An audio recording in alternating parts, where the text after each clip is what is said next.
Hi, I'm Dwayne, and I'm with the Chicago Alliance Against Racist and Political Repression. Here with me today is Mohammed Sankari. Yes, sir. How are you doing today? Doing very well, thank you. Good. And he's with the Arab American Action Network. That's correct. And we're here to talk about CPAC, the Civilian Police Accountability Council, which we are trying to push and which we have been pushing, Right. For a while, so that we can have the police accountable for the actions that they commit. And Mohammed, I'm sure that you've seen and you've witnessed, what's going on with the police department and the injustices, such as the Laquan McDonald case. Of course, yeah. Where the young man, 17 years old, was shot 16 times. Right. And, coincidentally, 7 of the officers that were involved in the Laquan McDonald case, it's pending. They're pending, but they're thinking about firing these people. Right. Thinking about it. Thinking about it. Right. It's in the works. That happened 2 years ago. Yeah. And so it's it's a little better late than never, but Sure. It's something that should have happened a long time ago. Right. These officers are still receiving pay. That's correct. And they're only thinking about it because of the popular pressure that happened after. It's not out of the goodness of their hearts. Absolutely. Force the hand. The people force their hand. Now, there's 7 officers that are involved. However, 2 of the 7 have retired. Right. Since the Laquan McDonald, incident. So I don't know how that's going to work as far as holding them accountable for their actions on that particular night. But, it's kind of ironic that, 2 of the 7 have retired, since that case. Let's talk about the Arab American Action Network. Definitely. Yeah, so... Tell me, what is the Arab American Action Network? For the viewers out there, what do you guys do? I mean, So the Arab American Action Network, or as we say, AAAN, we're a community-based organization located on 63rd and Kedzie. Okay. We've been there as a 501c3 nonprofit since 1995. So over 20 years now. Okay. And what we do is we're a community-based organization that mixes social services and community organizing. And so similarly to how the Alliance has kind of their matrix for change behind us, we have a matrix for change as well that says social services plus community organizing equals social change. Okay. And so we believe, first and foremost, that there are people in our community who have needs that need to be met. Whether it's they need to learn English, they need help with citizenship applications, they need help getting food stamps, medical card, any of these social services, what we call our comprehensive social services. And so for them to be able to survive, they need these needs met. And so we have a social service department that does that meets those needs. At the same time, we say that we shouldn't live in a society in which people are relying on assistance or people don't have their basic needs met. And so we need to organize our community to change the conditions that create these needs being met by the large majority of our people. Right. So basically educating people, letting them know their options, what's out there for them, if they do need assistance. Right. So people actually come in, for example, if someone is in need of food stamps or medical card, they can come in and apply at our organization. So we have trained social service staff that help them fill in the applications and help them with the follow-up. Same with citizenship applications. We also have English as a second language program that's for immigrant and refugee women from the Arab world. Okay. And so all of these things are done with the cultural and language competency that's needed for our community. And so there's a big language barrier for new immigrants that are coming, and even for people who have been here for a short amount of time or some amount of time in accessing any kind of state program or federal program that maybe would help them meet their needs. Sure. And so it's important to have staff that understands language, that understands their culture, that looks like them, that can speak like them, that can help them Sure. navigate the system. Sure. And that's the role that we really play. We serve approximately 1,200 families. At our last count, it's probably only increased since then. Okay. And Okay. so that's our social service wing. Right. The belief that helping people meet the needs that they need, Okay. that they have, excuse me.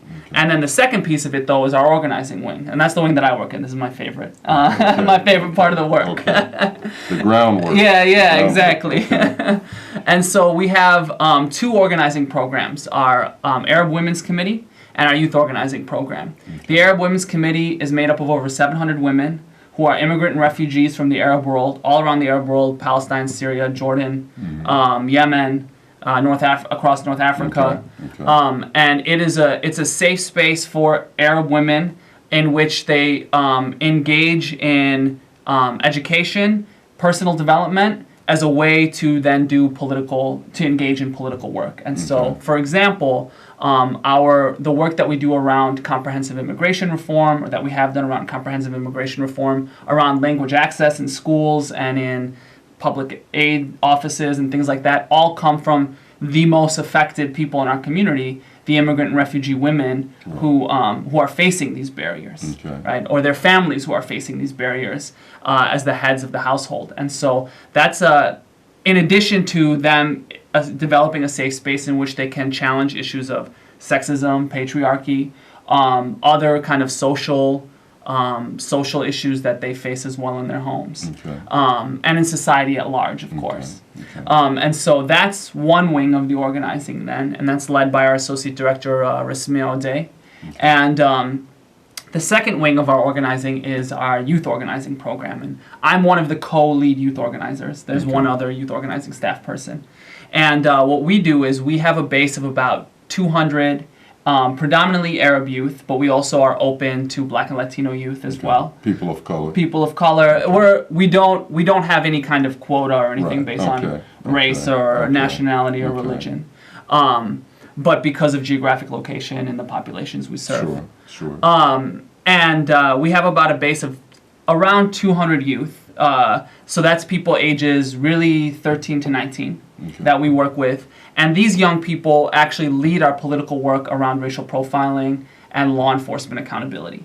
And so they are the political drivers behind our campaign that we've been engaged in for the past 4 years now, to really challenge policies of harassment, entrapment, and spying as it affects the Arab and kind of broader Muslim communities in the Chicagoland area.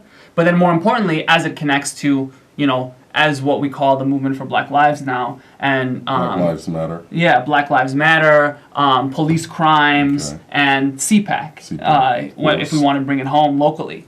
And so it's the understanding or the cross between how do these systems affect our community at the same time as how do we understand how it connects to the struggles that are happening in other communities, predominantly the Black community in this city. And Muhammad, since I think 9/11, I would say that a lot of people of the Muslim religion have been racially profiled since 9/11, and it's to me it's unjust. Because there's bad apples in every group. I mean, let's just be honest. There's bad apples. We talked a little about this before we came to the show tonight. That it's unfortunate that when someone of Middle Eastern or Palestinian descent does something, their religion is automatically the focal point. And I don't think that's fair because there's bad apples in all people. That's not to say that all religions or all people are bad, but there's just bad apples. And if you could talk about like some of the challenges that you may have faced or people have faced that really kind of make you want to get involved in making a change because, I mean, we're all people. Of course. And, you know, America is a melting pot. You know, there's... Well, so they say. Starting to shrink maybe, I don't know. But, you know, we're all people and we all have to live here and we have to get along and you want to be treated fairly. Sure, yeah. You know what I mean? So if you can talk about like some of the challenges. Yeah, definitely. And so I think that the best way to talk about this is that our young people actually created a survey for the community about their experiences with law enforcement back in 2012. Okay, 2012. And the survey was created by teenagers and we launched this campaign, the teenagers launched this campaign because they themselves and their families had experienced harassment, had experienced problems with various levels of law enforcement as well. And so they launched a survey to ask the community what their experiences had been, right? Just in general, what have your experiences been with different levels of law? Police, FBI, state, law enforcement across the board. Across the board. Yeah, everything from the school officer to the local police to the state police to the FBI to immigration. We had it all covered. Right. Okay. And so the youth then went out and they actually gave this survey to 450 members of our community. Okay. And analyzed the results. And so we've come across, we're actually in the process of writing a public report about it now, of some really problematic trends. So for example, people who took 1 out of 10 people who took our survey were visited by the FBI. Out of them, not the police, but the FBI, the Federal Bureau of Investigation. 1 out of 10 members of our community. Wow. 56% of those visits were at their home. 85% of those interactions involved the FBI asking them about their religious beliefs, their political beliefs, their national origin, or their immigration status. Okay.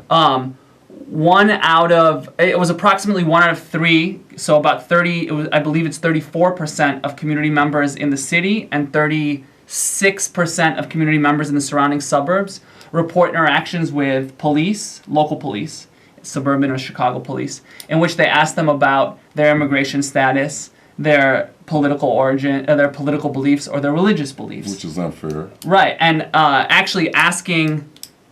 to my knowledge, the Chicago police are not allowed to ask you about your immigration status when they stop you. If it's part of a quote unquote routine stop, they're not allowed to say, "Are you quote unquote a legal citizen of this country?" or "Show me your papers." They're not allowed to do any of that. Where 30-some-odd% of our community are reporting instances like this. In addition to that, one of the big things that has affected our community specifically is the use of confidential informants. So people who come into our community, gather information on our community, pose as community members, to then use that information to try to prosecute people, right? And so 1 out of 12 of our community members surveyed believed that they had an interaction with someone who was an informant. Now, that's, again, people may hear that and say, well, what does that really mean? How do they know if they were an informant or not? But the idea is that this is based on how these people have perceived that interaction. So there's enough, which is to say, there's enough of an understanding community-wide that there are undercover people in our community, at our mosques, at our community centers, at our workplaces, that people are conscious and aware of that. And you can imagine the detrimental effects of that. Of course. You know, it drives a wedge between community members. Community members want to be less engaged with their own community, and they definitely want to be less engaged. They're skeptical. Exactly, with the community at large, right? So these are some of the things that we found in our survey, and they speak to specific policies that we've seen that have unfolded around the country and in Chicago. And so, for example, the cutting edge of counterterrorism now in this country, quote unquote, trying to stop terrorism from happening. When you look at many of these cases, they're cases of young people who have been entrapped by FBI agents. One of the cases that I can speak about in Chicago right now is a young man named Adil Dawood, who is a young Arab kid who met someone online who was posing as a recruiter for Al-Qaeda, I believe, and built a relationship with this young man over a period of, if I'm not mistaken, 2 years. And during this whole time was giving him documents, sending him things to read, saying, watch these videos, look at this, look at that, and telling him, this is what your religion says you should do. You should harm people. You should kill Americans. You should do this and that and the third, right? This person ended up to be someone who was working for the FBI. Not making this up. I mean, people can look up. That is mind-blowing. Right. I mean, it really is. Right. And so this young man then, after a period of 2 years, he was a teenager who was interacting with an adult who was serving as a mentor and brainwashing him into believing that his religion said you should kill people and harm people and all these things. The long and short of it is that the FBI agent provided him what he believed to be a bomb and told him, go carry out an attack at this pre-disclosed location. And the young man obliged. Of course, it was a dummy bomb. It was an FBI agent who had provided it to him. And when he attempted to carry out the bombing, the FBI came in and arrested him and charged him with terrorism. He was just ruled recently, as of last week, mentally unfit to stand trial. And so this is a young man with mental health needs. This is a young man maybe with developmental disabilities. This is a young man who doesn't need to be entrapped. If he's online, God forbid, if he's online searching around Al-Qaeda or terrorism or whatever, he should be given resources. He should be directed to a counselor, right? He should be, they should invest in helping this young person. Someone who's looking up violent acts or searching about terrorism or violence should be helped out of that, should not be talked into carrying something out so that you can arrest him and parade him on television. It's as if they would, it's as if the FBI would have went and bought guns for the Columbine shooters and gave it to them and then arrested them when they tried to walk into the school with the guns, knowing in advance what they wanted to do. So these are the policies that are affecting our community. And you know, the case of entrapment is a big one now, that the example that I just gave. Of course. And how does this connect then, as I said before, how does it connect to what we call the Movement for Black Lives, police crimes, and CPAC? So our community is not mass policed in the way that the black community is in Chicago. Let's just talk about Chicago, right? Let's leave the theoretical and talk about what we know, right? Chicago. We'll talk about the Chicagoland area. So the police are not mass arresting and mass incarcerating Arab immigrants or South Asians or but what they are doing is mass policing, mass arresting, mass incarcerating predominantly the black community. We see the police murders and police torture and all of these things from John Burge to the present-day Homan Square black site as predominantly affecting the black community in this city, right? Not the Arab communities. So what's the tie-in? The weapons and the militarization of the police, the policies that allow these things to happen, are under the guise of fighting terrorism. And so the laws that give police military-grade weapons and the laws that allow the use of something called suspicious activity reporting, which is essentially like, legalized broad data gathering on communities that lead to things like predictive policing and all these things, are all framed in the guise of terrorism. And so it's very important for us to understand the link that what is the face of terrorism in this country? I mean, if you asked anyone, if you asked a kindergartner, they'd be able to tell you, right? ISIS, Osama bin Laden, whatever. This kind of vague Arab, Muslim, South Asian, whatever it means, right? This like boogeyman, right? And so our community is used as the face to pass counterterrorism policies that then put military-grade weapons and policies that allow massive data gathering and all of these things that then in turn are unleashed on predominantly the black community in this city. So basically, everything is pretty much tied in. Everything's tied in. So as we say, you know, one of the jokes that, it's not really a joke, the reality of the situation is that, you know, if we want to say the system has made all the links for us. We don't have to sit down and try to prove through conjecture how our communities are intertwined, right? The system has made the links for us. We want an end to these racist policies that are infiltrating and entrapping people in our community under the guise of terrorism. And to end that, it goes hand in hand with ending the horrors of police crimes and mass incarceration that's being unleashed on the black community in this city, right? And so they're two different struggles, right? I'm not here to say that we're facing the same thing or our struggles are the same. Right. They're two different battles, but it's a right? struggle. But It's a struggle. exactly. It's an injustice. Right. It's basically an injustice. And, like I said before, we're all human beings. Sure. And to be racially profiled, it's an injustice. Right. There's a saying, driving while black. Yeah, of course. Right. You know what I mean? Yeah. You're stopped just because you're black or because you're an Arab or because of your attire. Right. You know what I mean? And, like I said, we're all human beings. And everyone wants to be treated right. But unfortunately, there's, it's a battle right there because everyone's not treated the way that they should be treated. Of course, yeah. And, that's why CPAC, Definitely.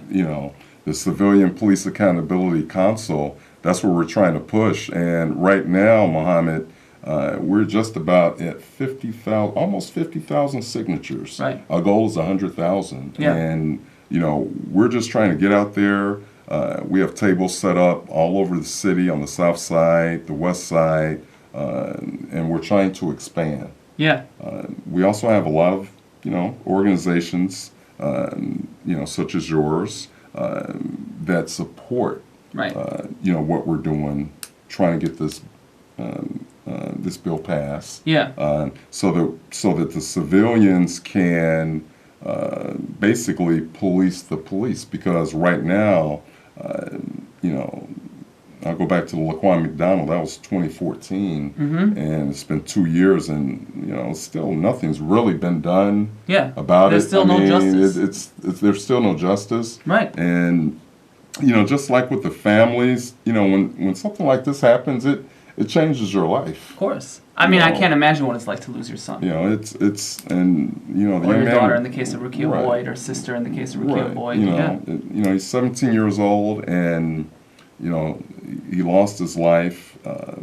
Jason Van Dyke is the officer that was responsible for this, and it's such an injustice, and that's why we're trying to enact CPAC, the Civilian Police Accountability Council, Right. so that the civilians will hold basically the police accountable Right. for their actions. And that's why I'm here tonight, and you're here tonight as well, and I appreciate you coming. Of course, yeah. I think it's also, I just want to add one thing, not Sure. to cut you off, No is problem. that it's so important right now at this moment, because the mayor is really involved in a full-on onslaught to stop CPAC. Of course. And it's so much smoke and mirrors of the mayor's quote-unquote reform agenda, right?